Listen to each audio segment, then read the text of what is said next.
বাংলাদেশ জাতীয়তাবাদী দল বিএনপি বিগত স্বৈরাচার শেখ হাসিনার শাসন আমলে বিভিন্ন জুলুম, অত্যাচার, নির্যাতনের শিকার হয়েছে। তারা বিগত স্বৈরাচার শাসনের আমলে পুরোটা সময়ই স্বৈরশাসকের জুলুম, অত্যাচার, নির্যাতন এগুলোর বিরুদ্ধে প্রতিবাদ মিছিল করেছে। জনগণের ওপর স্বৈরশাসক যে স্টিম রুল চালিয়েছিল, অত্যাচারের স্টিম রুল চালিয়েছিল, তার বিরুদ্ধে কথা বলেছে। 5 আগস্ট স্বৈরশাসনের পতনের পর দেশে একটি নতুন পরিস্থিতি, আবহাওয়া চলছে। তো এখন বহু জায়গা থেকে শোনা যাচ্ছে যে স্বৈরশাসক শেখ হাসিনা যেভাবে দেশ চালিয়েছে, তার সময়ে তার সন্ত্রাসী বাহিনীর লোকজন আর বিভিন্ন লোকজন, তার সমর্থকরা যেভাবে সমাজে, দেশে অত্যাচার, নিপীড়ন করেছে, জনগণের ওপর চাঁদাবাজি করেছে, দখল করেছে, লুণ্ঠন করেছে, ঠিক একইভাবে 5 তারিখের পর থেকে আস্তে আস্তে বিএনপি এবং বিএনপির নেতাকর্মীদের নিয়ে এই জাতীয় বিভিন্ন কথা শোনা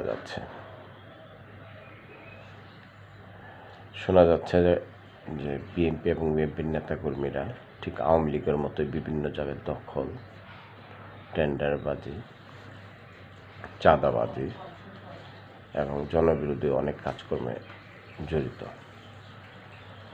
জানি না এগুলো সত্যি কিনা। যদি এগুলো সত্যি হয়, তবে আমার প্রশ্ন একটাই, তাহলে স্বৈরশাসন আমলে বিএনপি কী শিক্ষা নিয়েছে?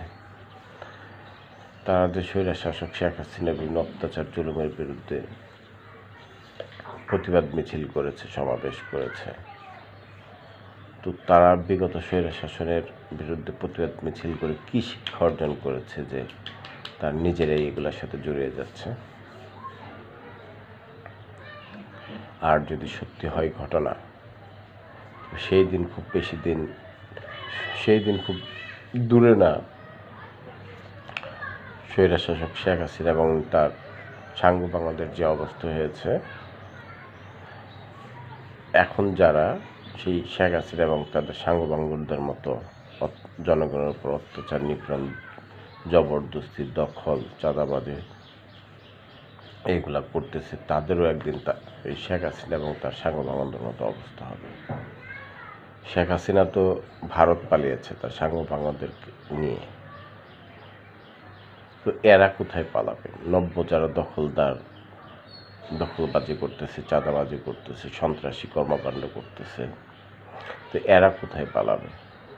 ভারতের সাথে তো এদের ওই রকম সখ্যতা নাই যে ভারত তাদেরকে আশ্রয় দেবে। তাই বলতে চাই, সবাইকে আল্লাহ নেক হায়াত দান করুক, বোঝার তৌফিক দান করুক।